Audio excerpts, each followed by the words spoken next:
My name is Michael Gubbins. I'll be moderating this session. And I'll say straight away, what this session isn't is another of those endless conferences and forums we've all been on predicting how the future might be in the new normal, because I think we've had enough of those, haven't we? I think we've been doing those for a long time. And this is distribution. And distribution, these are the entrepreneurs, the publishers. These are the people that take the risks to turn the great films into something that audiences actually see. And I think one of the differences that will come across very strongly in this panel, as it always does with distributors, is taking risks for changing realities is pretty much what you do. That's what's on the business card. Things change all of the time, and we've seen digital cinema, we've seen DVD, we've seen, I remember even VHS, you remember those days, but things change all of the time.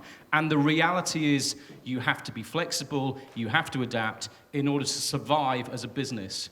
Because this isn't the end where there's a ton of public money bailing you out. This is the bit where you take risks and you put your backing, your personal backing, your business backing behind the products. You connect them to those audiences. But having said all of that, the pandemic has unquestionably created a set of quite different circumstances, quite difficult circumstances, some of which have accelerated already pre-existing issues, as we will hear, the shift towards more online viewing, for example. And a number, what we will hear from this panel, is there's been a lot of diversity, even before the pandemic, in how that's handled. So some of the people you're going to be hearing from today had already invested in becoming on-demand services in their own right, or building relationships with on-demand services, but they were building a kind of ecosystem with lots of different elements.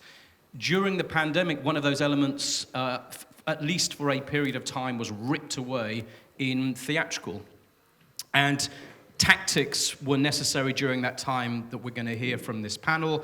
And what we're looking at here is how some of those tactics, which were created for the very rarefied issue of pandemic and cinema closures, how some of those may actually help drive strategic thinking for the next stages of development of the individual businesses and for the sector and industry more widely.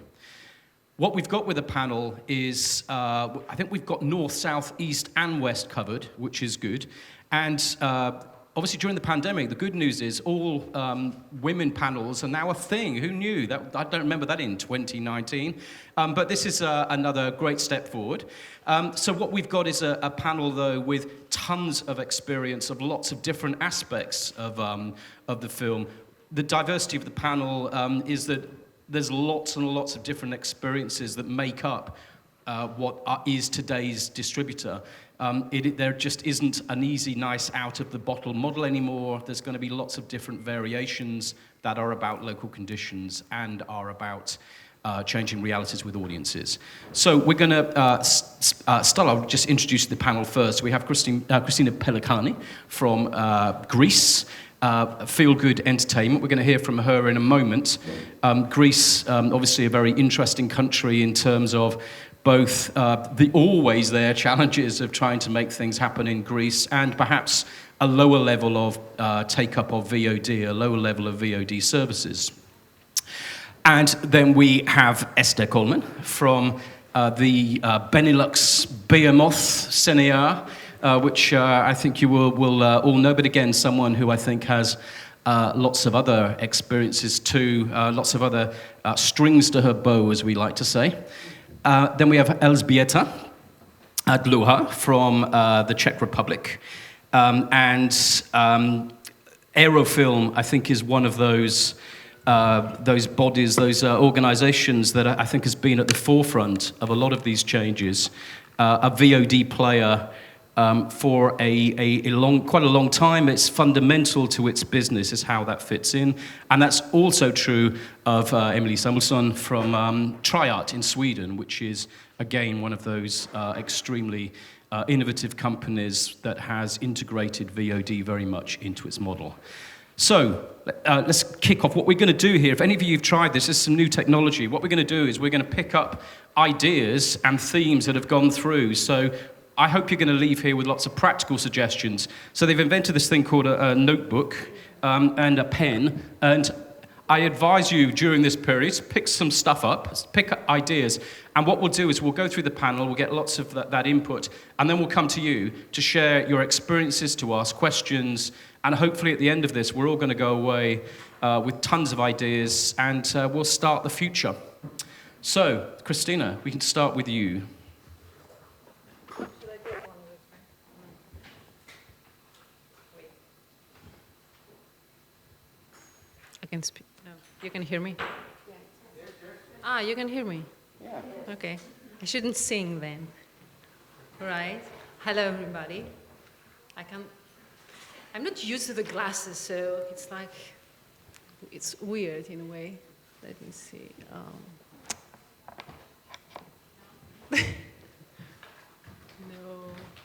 Oh, yes, no.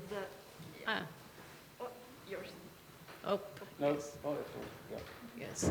So after I've been bullied by some specific person in this room, I had to cut down my presentation to 13 pages. From 150. From 22. So, okay. So I'm Cristina Pellecani. I'm representing Feel Good Entertainment. Feel Good is this one. Yes. Is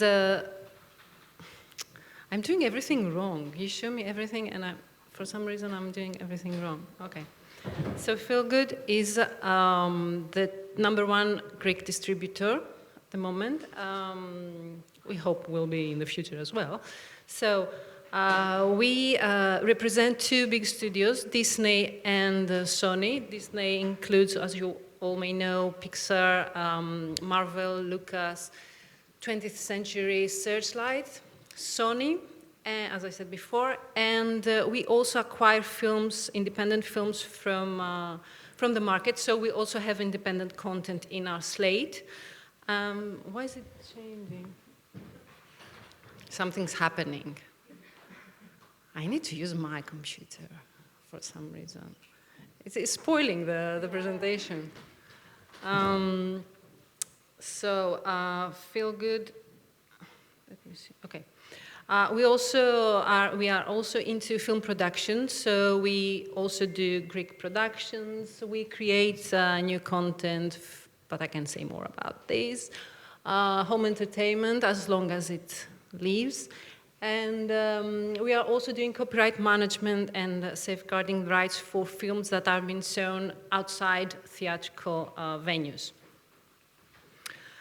So let's have a quick view of the Greek film market. What we need to, it's the last 5 years, what do we need to see here? Actually, the important thing is the change in the ticket admissions between 2019 and 2020. Of course, it's obvious that something happened because from 10 million admissions, we fall into 3 million.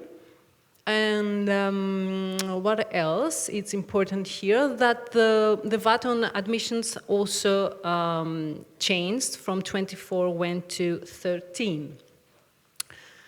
I'm trying to be quick, you know. Okay. So, what happened in the entertainment industry during COVID in Greece? Well, even in Greece, prior to COVID, there were shown some, how's it called? Some positive signs of financial stability.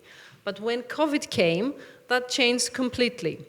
So we had to realize that we need to do something, especially in our industry, because the drop was more than 70%. We had cinema closures and then reopenings. We had 2 waves from March 2020 to June 2020, and the second wave, which was in October 2020 until May 2020, where the open-air cinemas opened. And then in July, the hardtop cinemas is actually something that I realized today, that we use it only in Greece. Ioanna, please confirm that. Okay, so since we have the open-air cinemas, it's something that we have in Greece since, I don't know, the creation of cinemas. The cinemas that are open during winter and fall, we call them hardtop because they have hardtop. So, you know, they're closed venues. So just I realized in the morning that some of you don't understand what is the hardtop or you don't use it. No, sorry. Okay, we're not going to talk about the measures because it doesn't really matter. I think it happens in Greece what happens everywhere. We wear masks, there is a limited capacity and stuff like that. No, let's go to the interesting things. So, it was a difficult period, especially for the distributors, because cinemas were closed, we didn't know what to do with our films. Okay, we tried to do some TV and digital sales, but that wasn't enough for a whole year, and we didn't have an unlimited library to try and sell everywhere. So we had to come up with an innovative idea, something that we weren't sure, of course, that it was going to be successful or not. Actually, it wasn't successful, and this is, I'm giving you the end of the story, but at least it was something that we tried. It was a period of a trial and error. So it's something that we tried, and we feel that really helped paving a new, how's it called? A new way to deal with situations that are not very familiar. I don't know if you get what I mean. So, anyway, we decided to create something that we called virtual cinema. It's not like we invented the stone, but the idea here was to help the exhibitors benefit for a new release pattern. Feel Good is a company that really supports the exhibition. We are a theatrical company. We love theaters. We want to have our films in theaters. We buy films that the main goal is to be released theatrically and not to release them only or straight to platforms or DVD. So we try to find a way to combine the two patterns, to combine the theatrical and the streaming. And am I boring them? Not so. Okay. Okay. So we had this film. It's called All Pretty.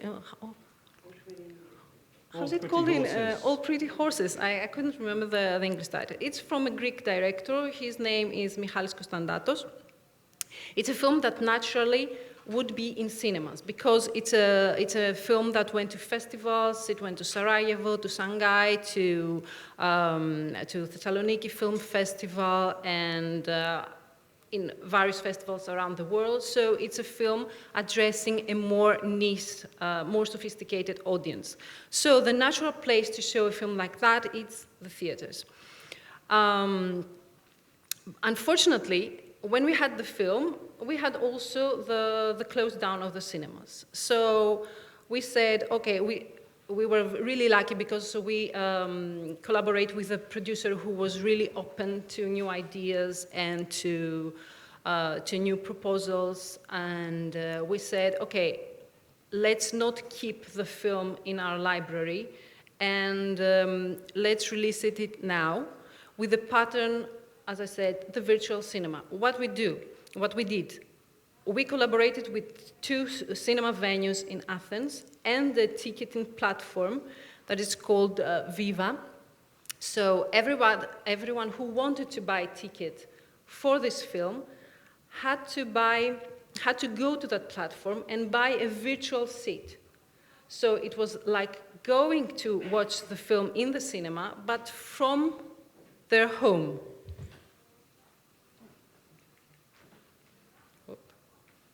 So for 2 weeks, we had 2 cinemas, virtual seats, and 50-50 share. So we gave to the cinema owners, to the exhibitors, we gave them share. So that way we combine the theatrical and the new trend of the streaming platforms. And as I said, the results weren't satisfactory, but it was a symbolic art just to enhance the theatrical going. And we also had a deal with these 2 cinemas to release the film theatrical when the cinemas were going to reopen. So what the film gained from that is that it had an promotion early in advance.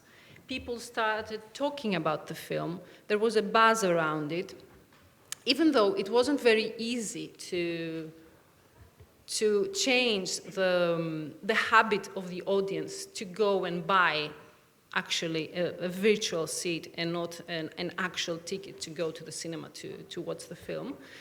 And it started a word of mouth, and it worked in a way like a sneak peek of the film. So when the film is going to be in the cinemas in a couple of months, because at the moment the market is really cluttered because everybody is releasing their films, so it wasn't a good timing for releasing a small title, there would be an awareness already about the film. Another thing that we did, and this is something that not only Feel Good did, but it was a collaboration between all the Greek distributors, the Greek producers, the Greek actors, the Greek producers. Did I say producers again? No? Anyway, it's called Back to the Cinema campaign. That was in the first wave of the pandemic, of the quarantine. So what we tried to do was to keep the cinema going habit alive. And we created this campaign, which was really interesting. I can show you, wait.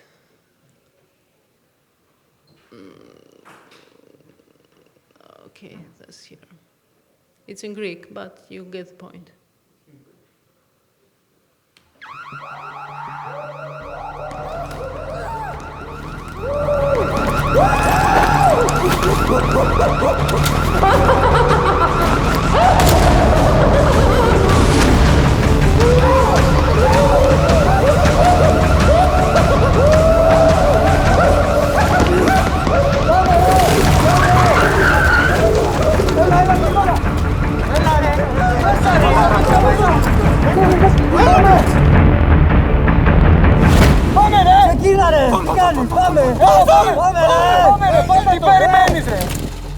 Τους θεατές.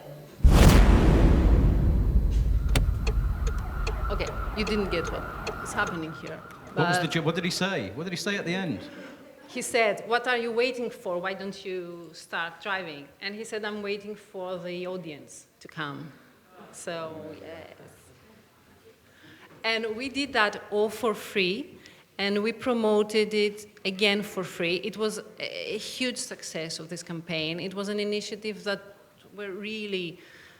the people really liked it, and somehow we feel that we all helped a little bit in taking the audience back to the cinemas in a way, at least. I think we did it, because last summer, only open-air cinemas were open, and this year was, again, open-air cinemas open, but some hardtops as well. And the admissions were really, really good, really good. For specific titles, of course, but it was good. We didn't expect to be that good. Feel Good had a film, a religious one, and we realized that there is an audience for these titles as well. It managed to bring an audience, a different audience inside the cinemas, an audience that maybe had never been to the cinemas before. So, like, you need to find some ways to do, where is it? To find your audience. I'm sorry, I'm not used to these things. Okay. So the morale of all these is that we need to be alert and agile in order to adapt in this new situation, into the situations that are coming and we are not aware of anymore, I'm thinking. So, yeah, that's from me. Thank you. Okay, so I mean, a very clear tactic to work with the cinemas very closely. You create a virtual cinema. You have a very literal interpretation of online, where they even have their seats, the virtual seat, to fit in there as well. You said it didn't work, and I understand. So you're saying that in terms of what you might have expected from the virtual cinema element. But did you find that when the film was eventually released in cinemas... Not yet. That's still to come? Yes. So is there optimism that the momentum that was built during the virtual cinema period might actually lead to success, longer-term success for that film? Yes, it's not a title that is going to be a huge success in any case, even if it had been released in a normal situation. But we feel that the audience that is going to like the film and is going to watch the film is aware of the film now. Yes. Because in a sense, there's differences. So there's a premium VOD element to this, because a lot of that thinking about VOD release before the theatrical release is that it's possible to build online momentum, which can help lead to theatrical releases, which is kind of interesting. Yes, that wasn't our goal, to be honest. No, our of course. goal was to help cinemas, exhibitors, which were closed at the moment. So in a way to show them that actually streaming, it's not our enemy, could be our ally in a way. If we find ways to collaborate. Yeah, it's a kind of accidental experiment in premium VOD. It's not what you were aiming for. But there is a different element in this, which is the cinema brand is something you worked with. You're still promoting that idea that just because it's happening online, you have still very much tried to bring together the idea of online is not something separate, but integrated. It's integrated into your strategy, is that cinema, the brand of cinema, and the online are not two things in opposition. They're potentially things which could actually interact and work. We can't ignore the online and the strength of the online right now. Well, then we should live in another planet, I don't know. So yes, in a way, we have to find ways to... We cannot ignore it, as I said, and we need to find ways to collaborate, yes. And... So carry on. No, yes, you. No, I'm just interested in whether you feel that, because Greece has very specific issues, and I say that speaking from a hardtop venue, or indoors, as we like to call it in the rest of the world. That's a very You should nice try word. Introducing that to Greece. Why hardtop? Everybody remembers hardtop now. I know, it's true. I will now think of hardtop at every single thing. I'll be going home to my hardtop home when we... But there is that feeling that there are Greek conditions which are specific. So there are issues around Greece, particularly I think the relatively slow take-up and slow introduction of VOD. Do you think if you were somewhere else, where we've got here Scandinavia, for example, do you think if you were in a different country, there would have been greater success in the approach that you took? I can't say 100%, but I think, yes, there would be chances in another market. The thing is, I feel that the problem is that the audience is not familiar with something like that. We need to train the audience for something. So, okay, I don't know if it sounds innovative to you, but for us, it was an innovative idea. So, we need to train the audience, especially the audience of the art house films, because they are older, they are not so familiar with the new technologies. They were familiar because during the pandemic, everybody was using Netflix or other platforms. In Greece, Netflix, nothing else. No. Okay, and another a Greek VOD platform, again, for a niche audience. But again, we're infants in that field. We need training. Yeah, I mean, we talk a lot about, over recent years, about distributors being publishers, but audience trainers. I quite like that as well. Because that is a big part of your job. I mean, you're trying to get people to accept an idea of something that they perhaps don't know they want to watch, and you're constantly trying to build that atmosphere. I just because we're going to move on to Esther, but is there anything that you did, because you talked about the things that didn't work, is there anything that you think that you learned during that period that, without the pandemic there now, when you look forward, you think, well, we'll integrate some of that into what we do in the future? Or is it just, as you put in your last slide, that it just has helped you think about adaptation more? Adaptation and innovation, that's what we need to do. And to turn to the digital campaign mostly, because I'm a marketing person, and in Greece, we used to use the traditional mediums mostly, because yes, still TV is very strong, so most of our campaigns are on TV and online, of course. But now that the consumers and the audience habits has changed, digital is very important in order to promote your films in general. And maybe that's where the changes come. Maybe the way that audiences are interacting with marketing campaigns is what I think you're suggesting maybe has changed, and maybe some of that adaptation that was necessary during the pandemic has perhaps pushed you more towards the integration of more of that online campaigning in future releases. Yes, that's true. And the positive thing is that the feedback that we had, even from these few people who went to buy tickets, online tickets, and their online virtual seats, was really positive and really good. They really liked the idea.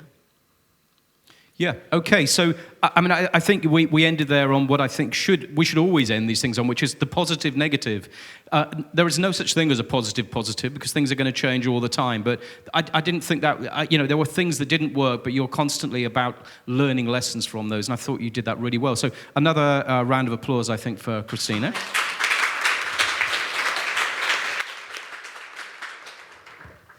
Okay, I'm Esther Coleman, I'm from Aerofilms.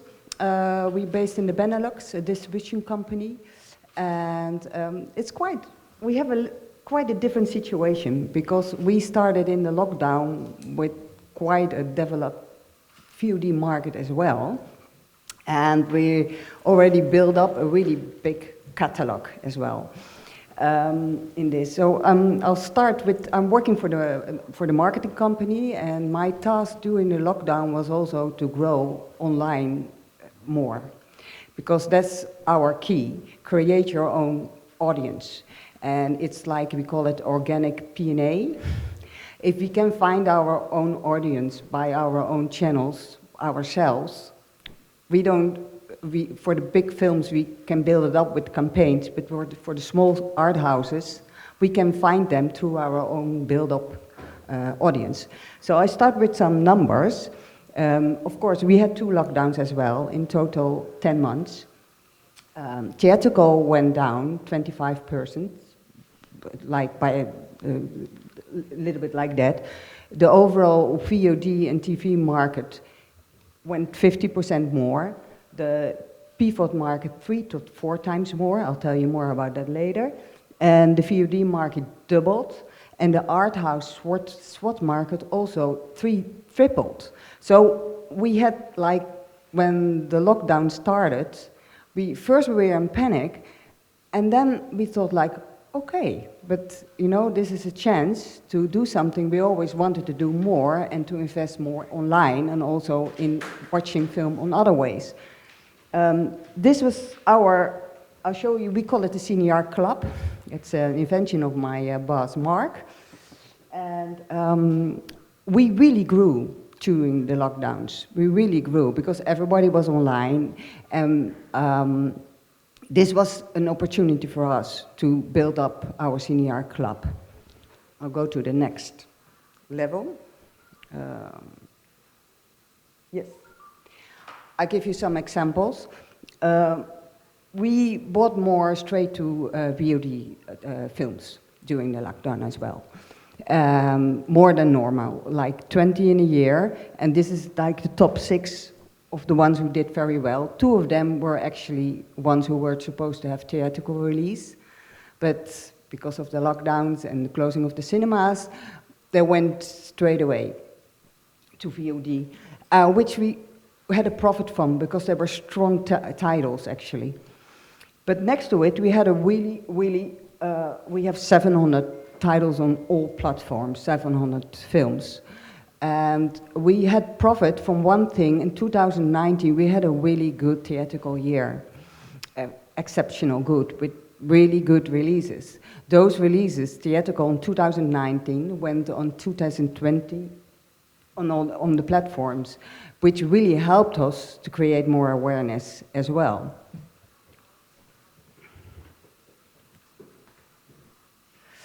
So what did we do to grow? I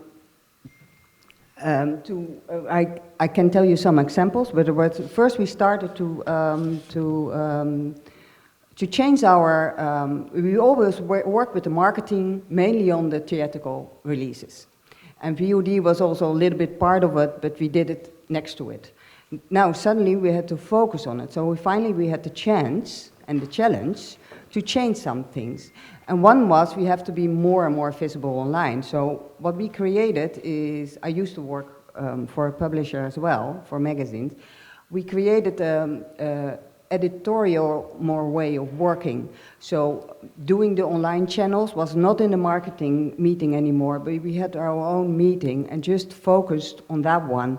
We created like, we started to do, what do you like to do for making content? One started to learn video making and editing.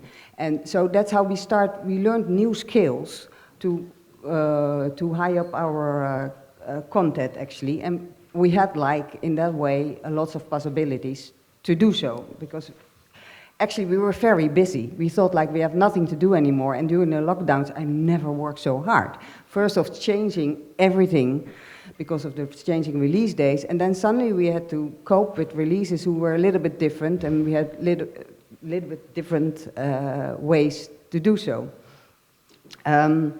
So we focused more on the VOD marketing. We created a different approach to work on it, so really an editorial approach.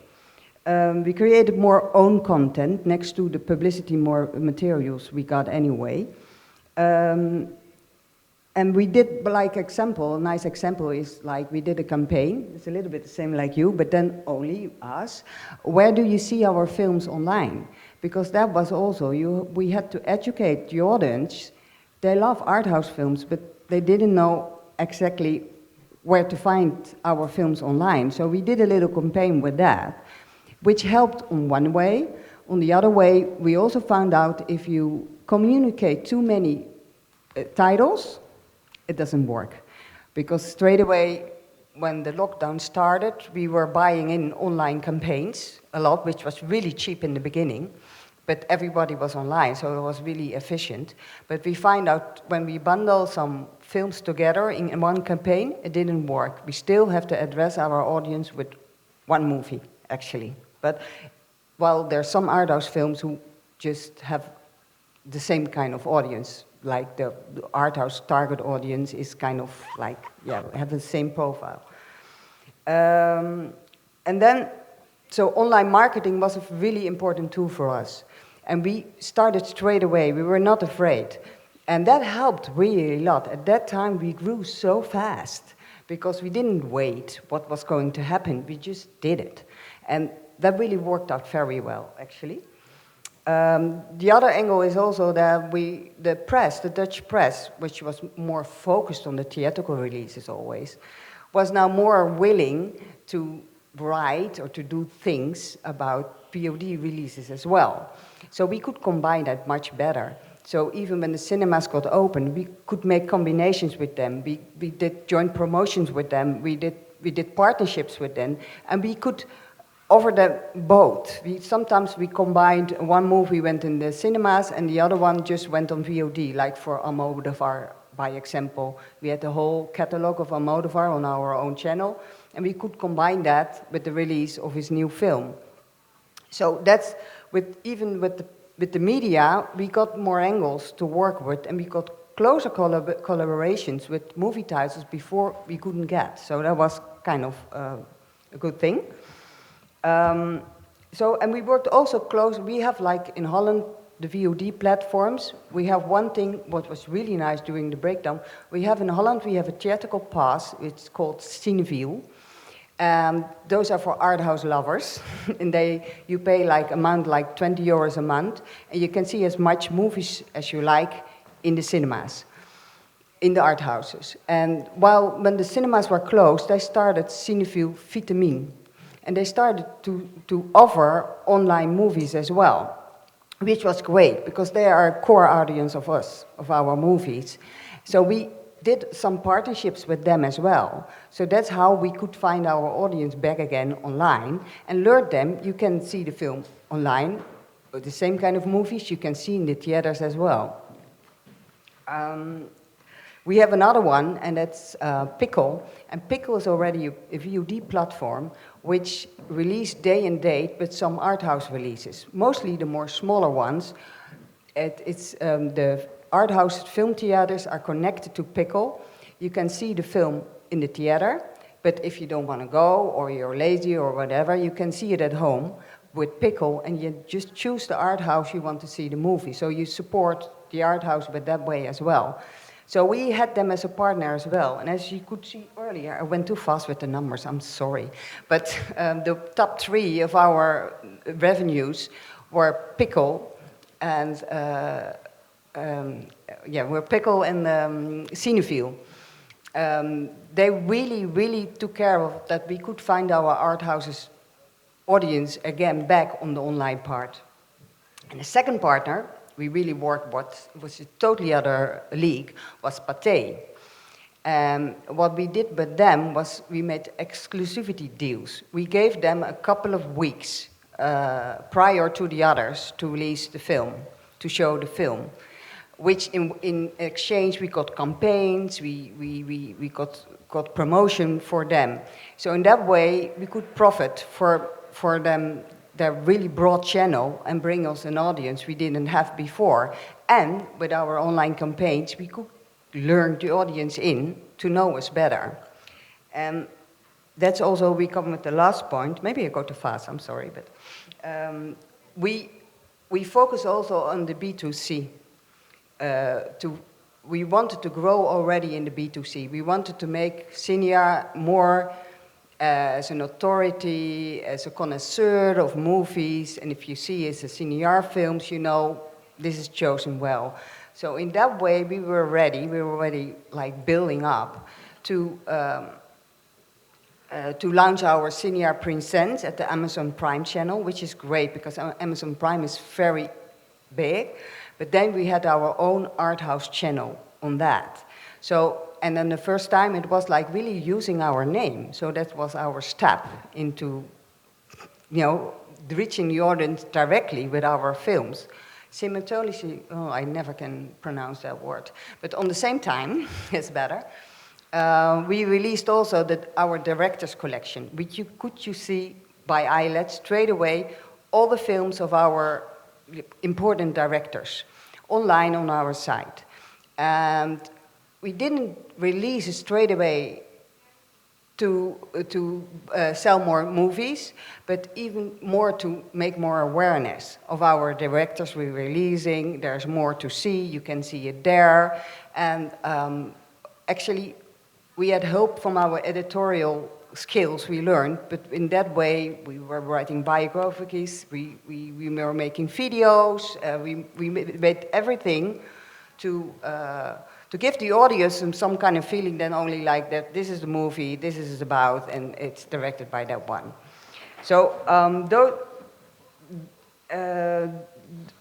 with that thing, and remember there's also like the SWAT channels, I forgot those one, for art houses, they grew bigger as well during the lockdowns, gave us actually the opportunity to grow.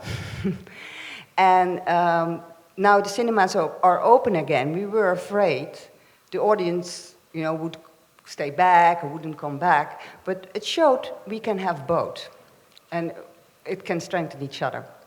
That's my point. Fantastic. I have to admit, when you're behind that thing in these lights, I feel like I'm underwater. And so look, there's a whole load of amazing things that come out of that. One thing straight away is that the point that I think both of you have made is that integrated marketing campaigns, it's not all one thing or the other. You're talking about marketing campaigns that involve newspaper critics and at the same time involve cinemas and VOD. This is not a world of replacement. It's a world of integration, which I think came across really strongly. There was a couple of points I just thought would be interesting to pick up. One is there been a demographic change during this period? I mean, is this an era, during the pandemic, did a lot of older people who may have been your core art house audience begin to shift over? And how did that affect your campaign? Yes, of course, it did change. And that's also with help with Pickle, my example, because they had that audience already and they couldn't go to the cinemas anymore. So the theaters itself started to promote. We worked with them together as well. More theaters joined Pickle, and they know their audience as best. They know their audience, they're older and things like that. So with their channels and with their promotions, they could reach that audience, for sure, yeah. But you don't see that as any more of a threat, because it's the art house audience moving online. We don't see it as a threat at all, actually. I have to be honest, every new development, I'm going for a long time already in distribution, so I learned, even if things go worse, you can make something out of it. There comes something out of it. And this is not a threat. And I strongly believe the two can be together. Yeah. And it showed the two can be together. Because after the cinemas went open, it's not that the VOD went like this. Not at all. No, and I think that's a really interesting point that's come up from both of you.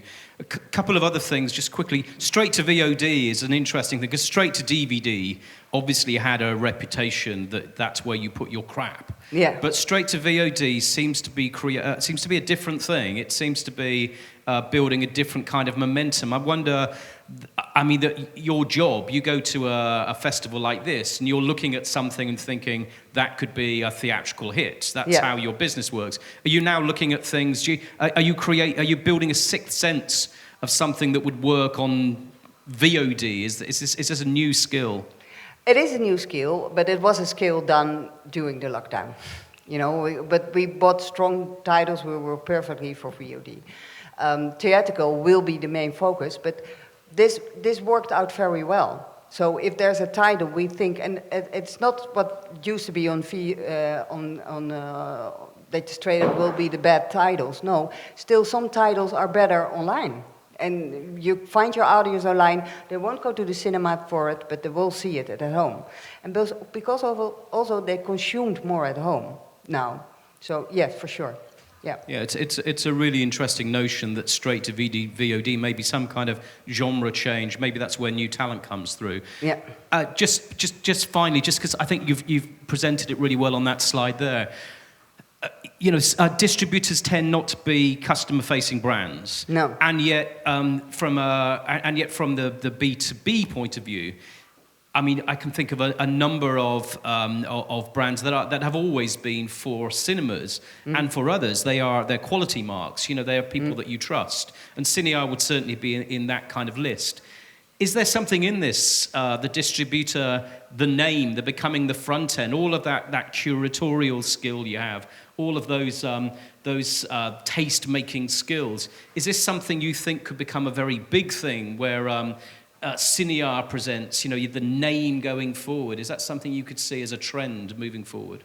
Yeah, I don't think it's a main trend, but it's a little bit like that's how it goes. You have to be present as well. And I think it's also, we had just had it about Netflix. You can't find our movies, you can't find any movie quickly on Netflix. I'm scrolling like hell always to find a movie I want to see. So this is a way to point out with the whole, it's more to show who we are. And I don't think you can neglect it anymore. You just have to do it. You just have to go on. It's part of it. It's part of our, the market is changing. Yeah. Because we're like curators. You know, if you think like you see a movie and you think like, oh, it's from the cinear, so it will be a good one. That side.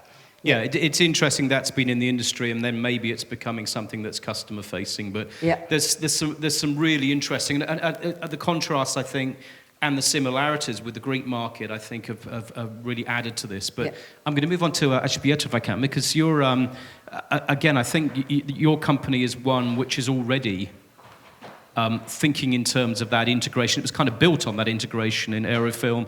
As cinema owners and as VOD owners, they've got so many different elements to the business. So maybe you could run us through your pandemic lessons. So I would like to speak specifically about 2 films and 2 cases in which we used something we called mixed releases. We used a VOD platform, which is our own, and then theatrical release. But I'm going to start a little bit with little facts about Czech Republic. Our market is very small, and even before pandemic, about 7 films weekly came to the theaters. So we had to make a really huge effort to get people to see our films, and that is something that Aerofilms are very good at. They are able to make a huge event from almost every film. So, and of course, as you see, we have about 800 single-screen cinemas, but not all of them work all the time. So some of them are only occasional, and some of them work only during the summer. And of course, we have a lot of online streaming platforms, the global ones that everyone knows, and some domestic ones. I think the biggest one is Aerofilms, which is ours. We have Adaptarse, which focus on documentaries, and almost every TV channel in Czech Republic has its own streaming platform.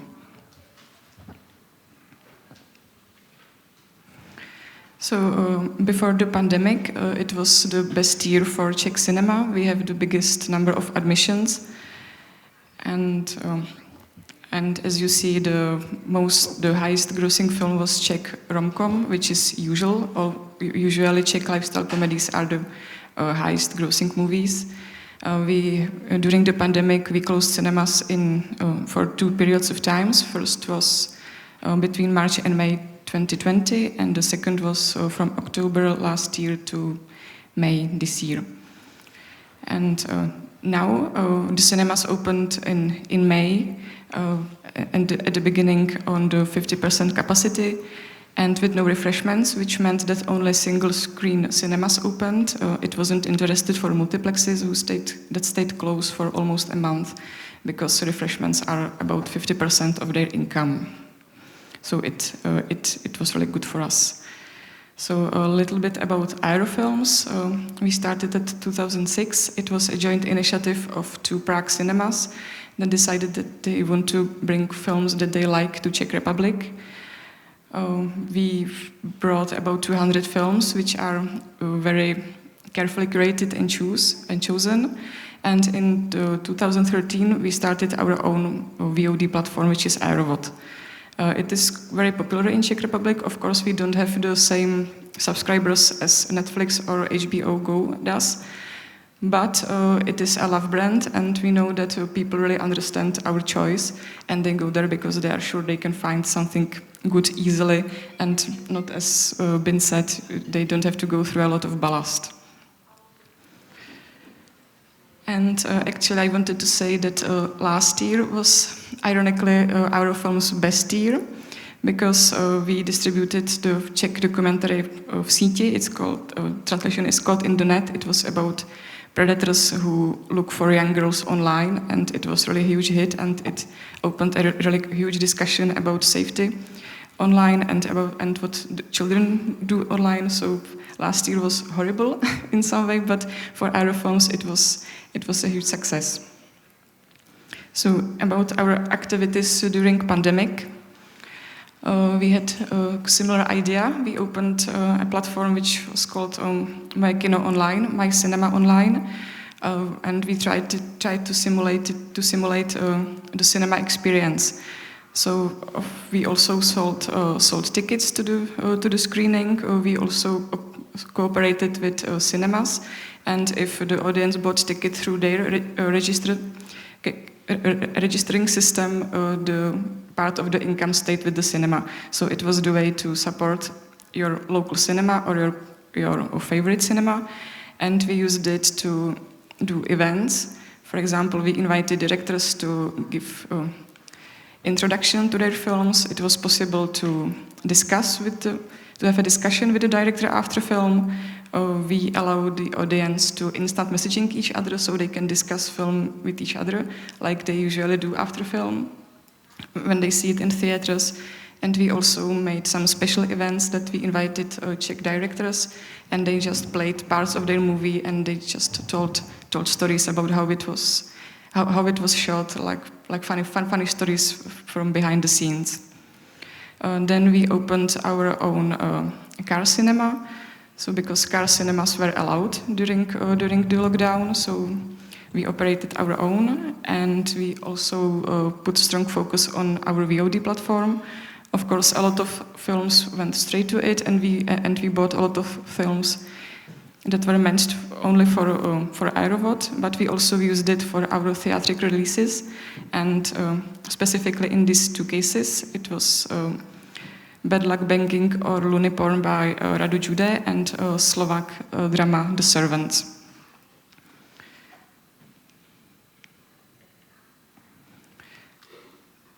So The Servants, it wasn't such a big success and it wasn't such a big release. We just screened it on Aerovod for 2 weeks, and we made its opening on My Cinema Live.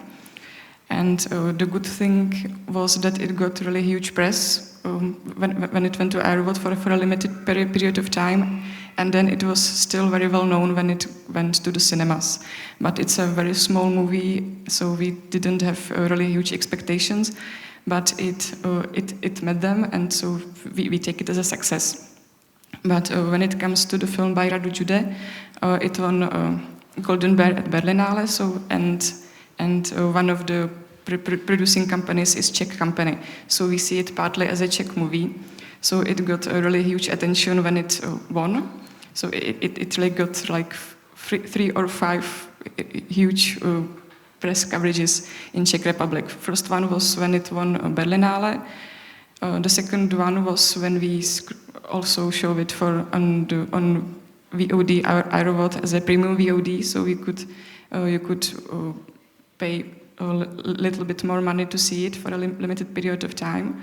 So everyone wrote about it, and then it went straight to cinema, again for a limited period of time, only for previews for 2 weeks. Then we had to hide it because it was going to be screened at Karlovy Vary Film Festival, so there was supposed to be a gap before that. So it was screened again there. Radu Jude came, so again it got really huge coverage. And it entered officially cinemas on the 2nd of September, and people are still coming to see it.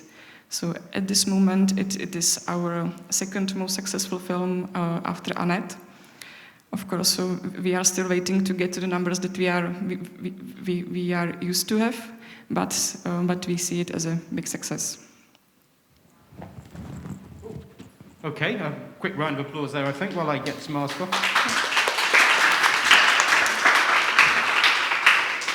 So for Aerofilm, I mean, Caught in the Net is actually, if you haven't looked at that, I mean, that's a kind of wonderful example of a film that was really created through Aerofilm's integrated kind of approach.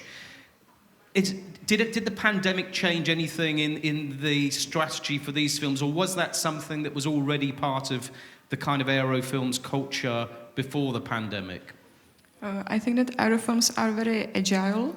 They they do not.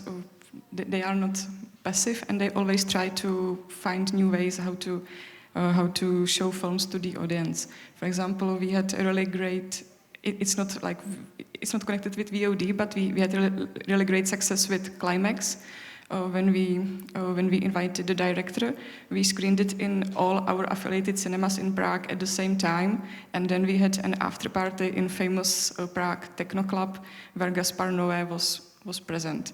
And so all the cinemas were sold out like 2 weeks before the screening, and it was a great way how to communicate the film among the target group. So we are very agile, and we do a lot of stuff, and we experiment a lot, and people in Aerofilms are really invested themselves, so they don't mind put Maradona dresses and at Karlovy Film Festival to promote Maradona. Yeah, so the integration of a big experience, yes. The experiential and the online, I think that balance is there. And I guess the pandemic kind of forced you to do more of those things, perhaps, than you might have done. I'm just interested in the PVOD, you know, the whole idea of premium VOD. Did you think there is a sense now of what works and what doesn't work in terms of premium VODs? Is that a skill we're learning? Actually, we noticed that the PVOD may not have bad effect on the admissions in cinema, because the Rado Jude film earned quite a lot of money. Even it was possible to see it for 2 weeks on PVOD. So we think that at this moment we take it as an argument when we negotiate with cinemas, that we don't have to keep such a big gap between showing the film in cinema or in theater and then putting it on VOD. And how do cinemas, how are they thinking about that? Because it's not... That is something we are still figuring out. But of course, multiplexes have their own rules, and they don't want to. They want to change the waiting period. But I think our affiliated cinemas are more open to it. Yeah, I mean, it's interesting. We're talking about agility and flexibility here. It's there may be, we're at a time of experimentation. It may be that certain films work well that way, certain films are damaged that way. And it feels like Aerofilm, everyone is thinking, it's not all one thing or all the other thing. This is a period of learning. Actually, we think that our robot is going to be great for several our titles that we just introduced to cinemas. So these are like small documentary films that people usually don't want to see in theaters because they want to see something great, something that will amaze them. So we kind of expect that these films are going to have like second life on VOD. Okay, and just for the record, there are documentaries that can excite you in cinemas. I've seen some of those, but I know what you mean. I mean specifically to very small films. I know exactly what you mean. I think it's, I think because we're going to move on to Emily, but I think what you've pointed to here is that's integration in practice. But you control, Aerofilm has taken up different parts of the value chain, so it has perhaps a different approach. But the experimentation seems to be paying off in ways that I think when we move forward, that there are positive lessons rather than negatives. And as you say, there's some people you're going to need to negotiate with. The negotiation with the cinemas is perhaps still something of an issue that we will discover more about, no doubt, in the coming months. So thanks again, Czech Republic.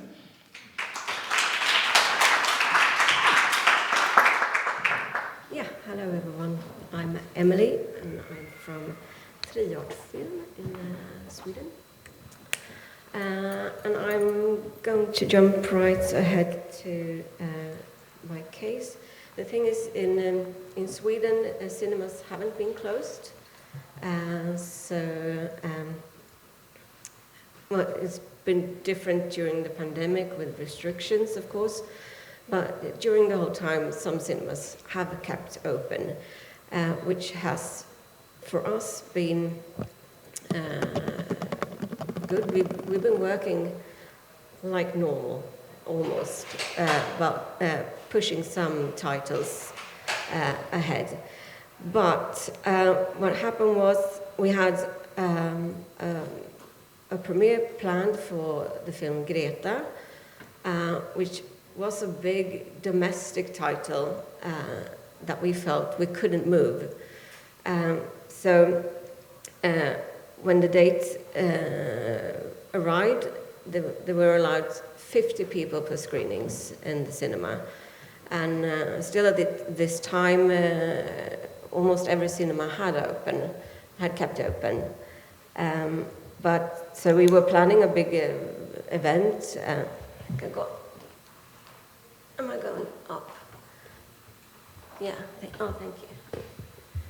So we were still planning big events, having screen talks and guests on stage, and every cinema that had booked the film could take part of this screen talk via YouTube. But as we got closer to this date, the major cinema chain in Sweden called Filmstaden, they have a little bit more than 264 screens. They decided to close, and what happened then was that the audience expected that every cinema would close, so the small cinemas really started to struggle because they were still open, but people didn't think so. So we didn't want to move this premiere, so we had to think around and what we could do. So it was all digital. We were allowed to have 50 people in the cinema at this screening, but the panel was all digital, and the cinemas that were still open, those were 100 screens all over the country. So there were quite a lot. They screened this Q&A and the film. But what we also knew was that we opened the film on Friday, and on Monday the restrictions were going to be 8 persons per screening.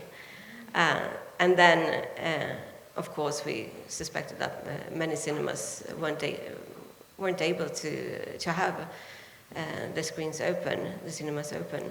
So we were forced to quickly try to come up with ideas how we could work. And so the first thing we wanted to do was to keep it exclusive for cinemas the first week. And there were, after all, 100 screens booked. But then we do have a VOD platform called Triad Play. We quickly built, and all this was done manual. We didn't have any automation for anything. We wanted the cinemas that had booked the film, some of them were still open, some were not. They had already started campaigns through their audiences.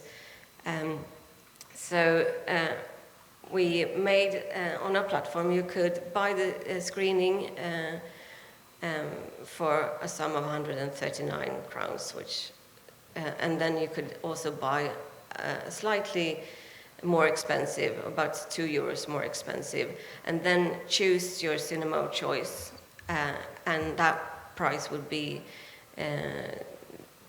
that went to the cinema, was the same as the ticket price. So for us, it was not an economical good thing to do, but we were thinking that we really wanted to support the cinemas that had booked this film. Yeah, I'm not really sure what the next is. Well, here you see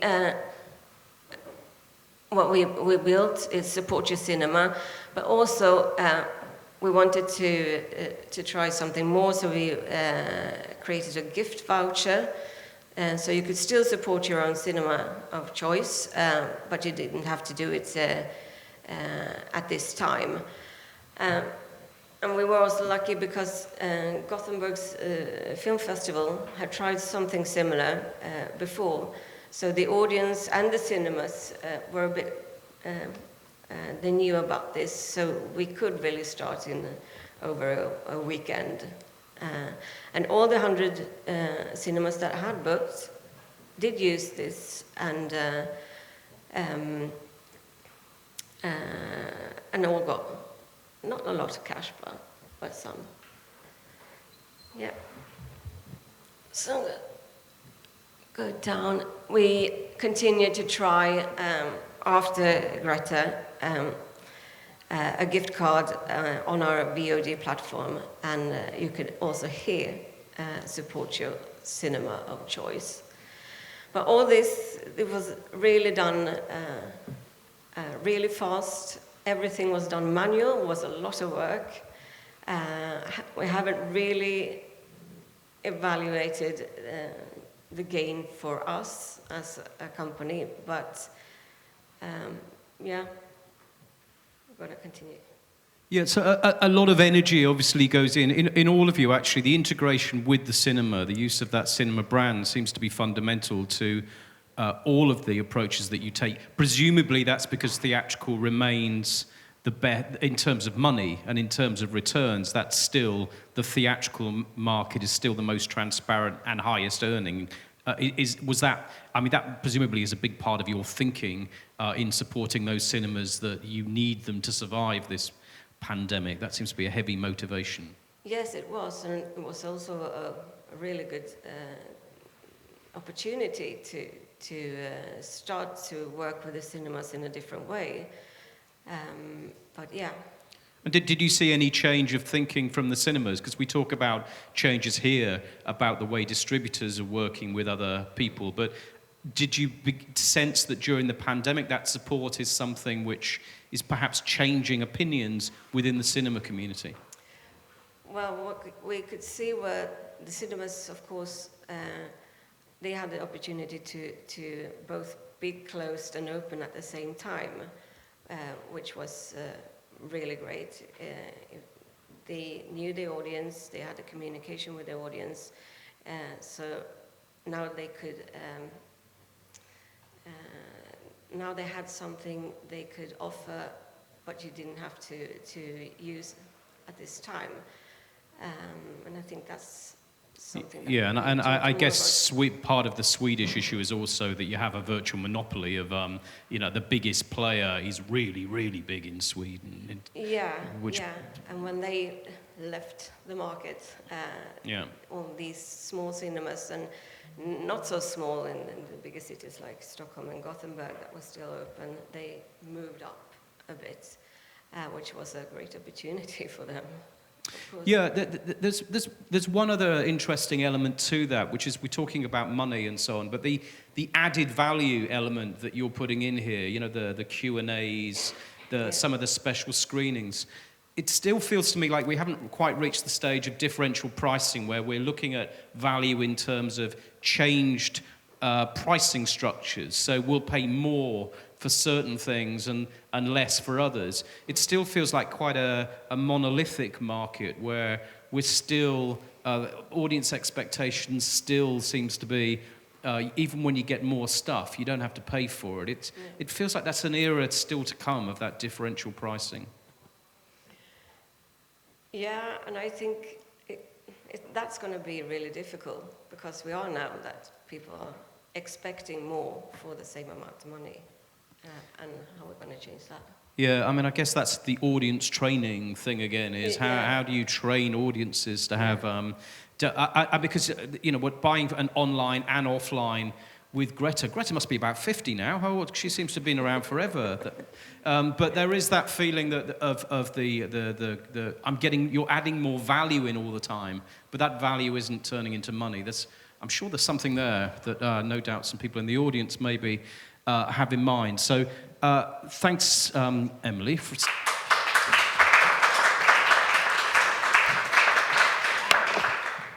We have got some other things that we can talk about, but is there anything specific? Does anyone in the audience want to share some experience or have any questions that they would like to ask? We can wait for the mic. I think there's one on its way.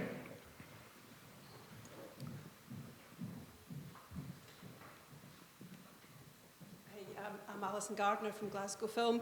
Because I also run a distribution company and a cinema, the point about working with cinemas is really important because cinemas really do want to work with distribution in terms of these small films.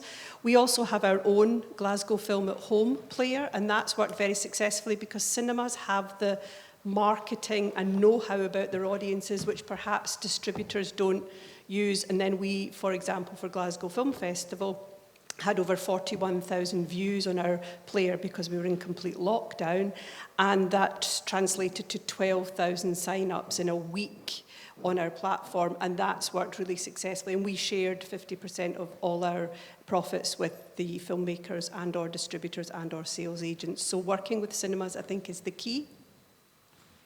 Yeah, Alison, just while you're there, because that's an interesting experience from the exhibitor side. A lot of it's about the brand. So just from the Glasgow point of view, I remember when you began that whole process of bringing in that online stuff.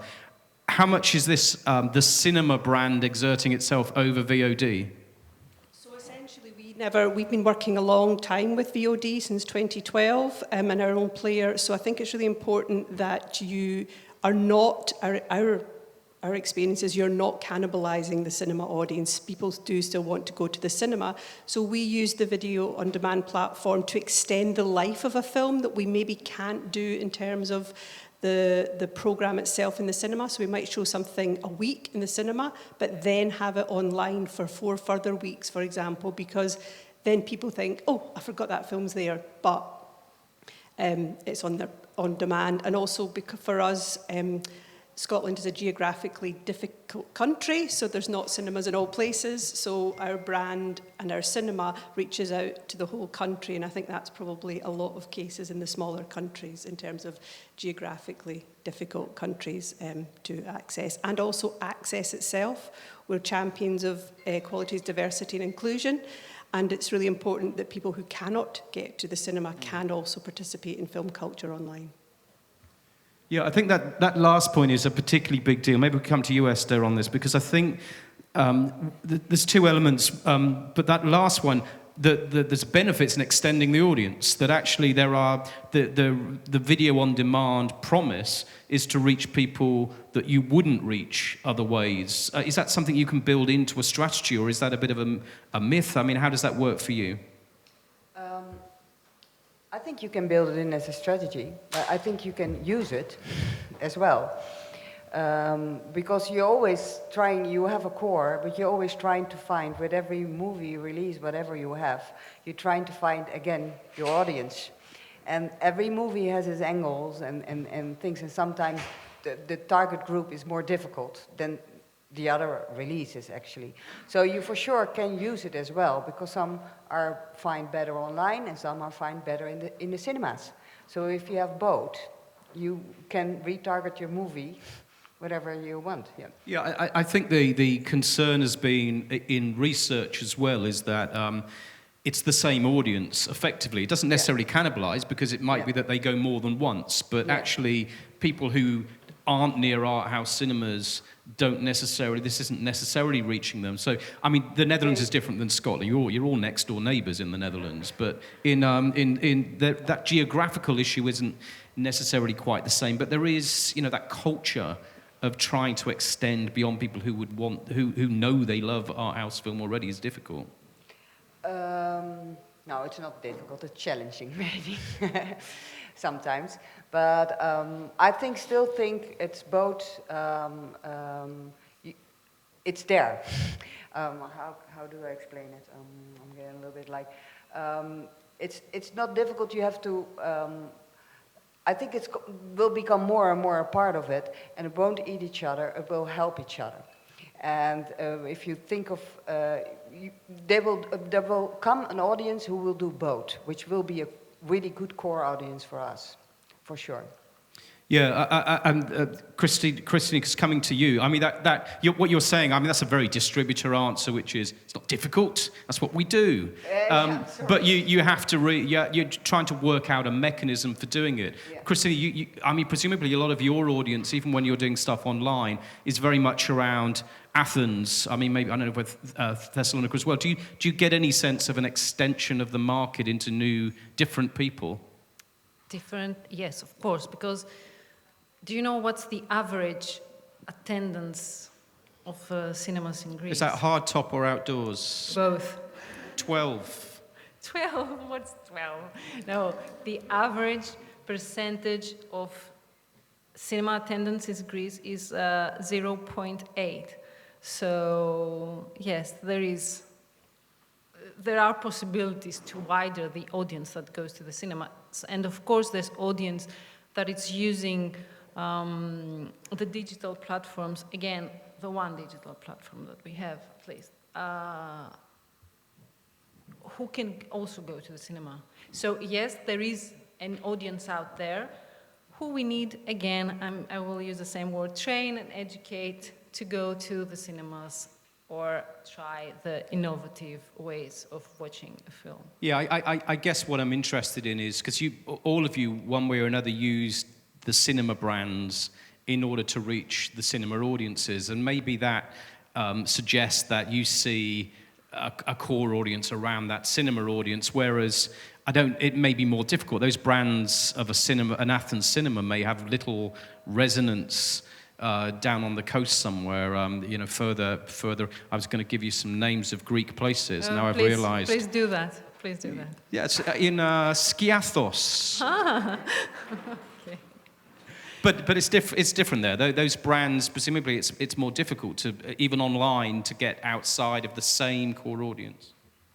I really don't understand what the point of your question. Yeah, I'm saying that the cinema audience, you've got virtual cinemas, so you have the Athens Odeon is got a resonance in Athens. It's not only the Athens audience. Yeah. Of course, the Athens audience is bigger and wider than the rest of Greece, because the total population is 10 million, and in Athens lives, the 5 million. So, it becomes obvious that the biggest audience is in Athens. Yeah.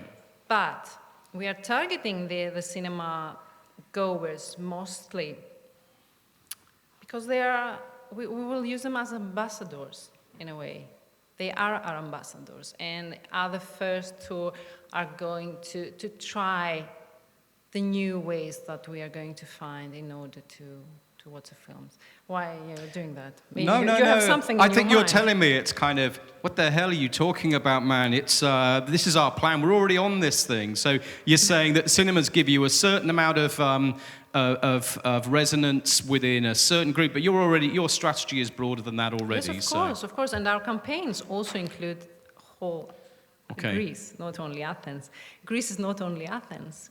You've got to remember, I'm from a tiny island. I'm just a man island, over here. Yes. I don't know what I'm talking about. So and I understand what you're saying. We have open-air cinemas in the island. So in the summer, the audience becomes bigger and bigger. Okay. So you're way ahead of me, is what we're saying. And I understand exactly the point. So all of you are working with cinemas, but how far that can broaden is something which the pandemic hasn't necessarily shown us, but that's a long-term strategy. I think I got away with it. Has anyone else got a point or a question or their own experiences to share here? Good, because we've only got a few minutes left, and I think there's a hell of a lot in there. I just wanted to I think we've got a lot of points here already. I'm just trying to understand still the skills. We talked a lot about you've got to learn new skills. And I'm just trying to understand what those new skills are that you're going to have to learn as distributors, because I can see that that there's a big change. You're going to integrate those marketing campaigns. What's missing? Elspeth, what have you got? What are you learning, having to learn or teach within your company all of the time that actually will help you in this changed world we're heading towards? So I think the most important thing is that putting the film on VOD may not damage it in cinemas. that it can work together, and we used to VOD actually to make buzz around the films. So it can be joint cooperation, and cinemas probably don't have reasons to be afraid of VOD or take it as a competition. I think it was for us the biggest thing that we learn, and actually at the moment, because theatrical releases are also the most important thing we do and our biggest income. So at the moment we are trying to get people to cinemas more than we are thinking about VOD. Okay, so there may be some negotiating skills in there in some ways. So you can have an idea about what works, but you've still got to sell that to your partners in this kind of work. And just the same question, Emily. Is there when you look at your business, what is it you will have to learn in order to reach the next stage? Well, we want to continue to be digital, but also what we see now is that we have to learn the audience to not only be digital, so teaching them to go back to the cinema. Because now they take for granted that, oh, okay, so now we're digital, so where can I see this new movie that you open on Friday? No, you have to go to the cinema. What? So this is audience training and cinema training, seems to be two of the things. And we'll just finish with you, and then we'll kind of round the thing up. Esther, because you talked about the skills thing, and some of these, in fact, all of your businesses, I think, are relatively new. I mean, Feel Good's, 2008 or so when it kind of came in? 10 years. 10 years. So But it's, the owner of Feel Good is really experienced. So she had another company before. Yeah. So But it's a new company, yeah. but with a very experienced head. Yeah, I can see that, and it arose from the circumstances of that time as well. But just from a Cinea point of view, they've obviously been through quite a lot of different changes over quite a few years. You mentioned skills, you mentioned the change of atmosphere and approach and some of the things that would need to be learned. Maybe just to finish off that, what is it? What are those skills that you think you're going to need to change? You can take your mask off for this bit. Oh, yes, of course, sorry.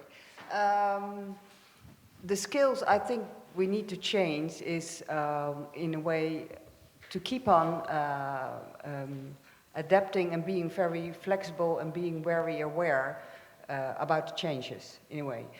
So it's not only, you have to look further than only the market or the situation you're used to. And you just have to be able, sometimes you can sit on a ship and you work on it, and we're kind of big and we do a lot of releases, and you do a release, and you release, a release, but you have to stop sometimes and just watch further and just have a goal to go somewhere, which is like creating our own audience, which is a thing which helped us as well. And I think we have to keep on doing that, because there will always coming something. Yeah, I think the way that you answer that question is pretty much says a lot about this, the kind of side of the business you're working in, because what you're all saying is, we adapt. That's what we do, and that goes right to what we were talking about at the beginning.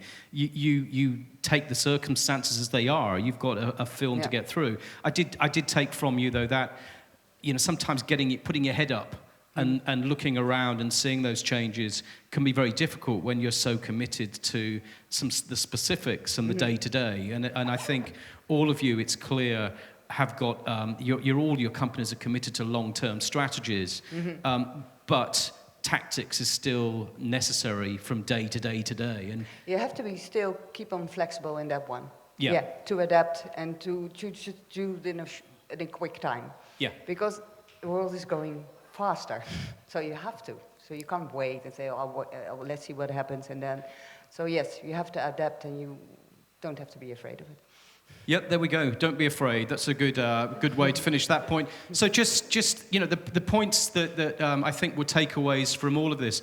One I think is very clear is that what came out of the pandemic tactically was the necessity to integrate the different elements of that marketing. But what really changed was that cinema was out of the equation for a while.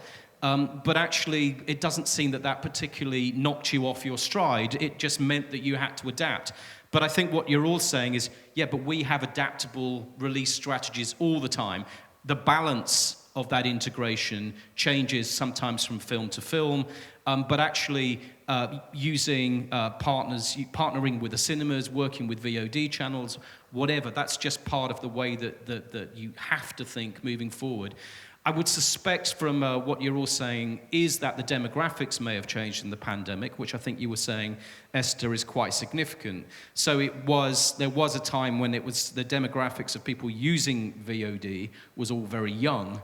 But now it's become more and more part of the day-to-day culture of people who are in the core of what would be the art house cinema goer. But I think we heard from Alison's question in the audience as well. I think an integrated approach doesn't necessarily mean cannibalizing that audience.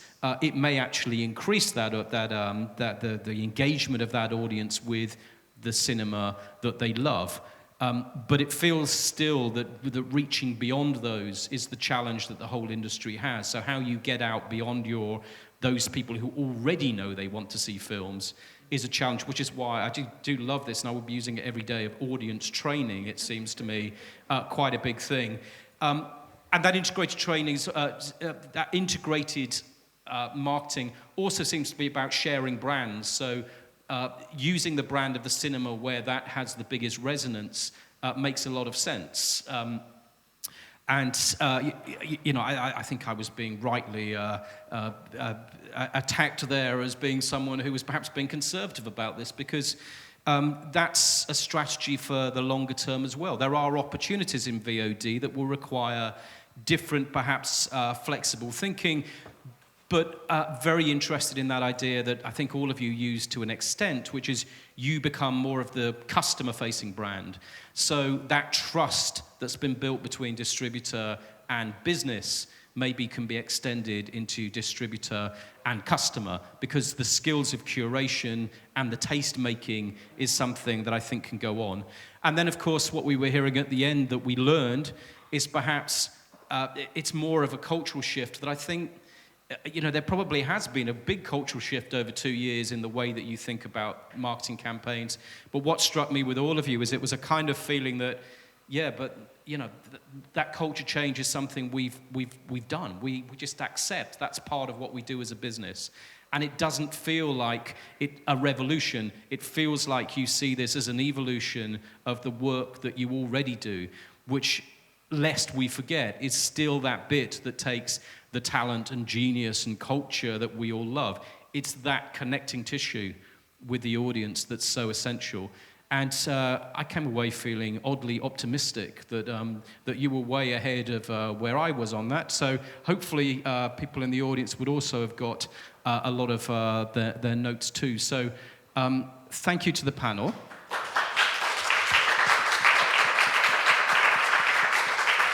And if I can say thank you to the interpreters, the festival, and of course to Europa Distribution. So thank you, everyone.